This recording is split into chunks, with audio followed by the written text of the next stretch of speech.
శంతనుడు అని పేరు కలిగినటువంటి కుమారుడు జన్మించాడు. ఎవరికి? అధిక పుణ్యమూర్తులైన ఆ ఇరువురకు. ఆ దంపతులు ప్రదీప మహారాజు సునందాదేవి ఉన్నారే, ఎంత మంచి పేరండి సునంద.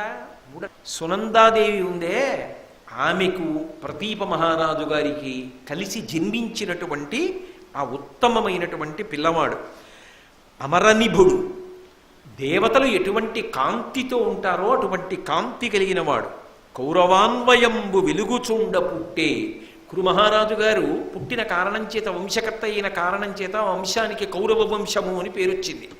వంశకర్త అయిన కురు మహారాజు గారి యొక్క వంశంలో పుట్టినటువంటి పెద్ద దీపం ఆ పిల్లవాడు. వీరాగ్రగణ్యుండు, వీరులలో అగ్రగణ్యుడు, అంత గొప్ప వీరుడు. సంతతార్థదాయి శంతనుండు, నిరంతరము దానములను చేస్తుంటాడు. అందరి యొక్క కోర్కెలను తీర్చగలిగిన వాడు.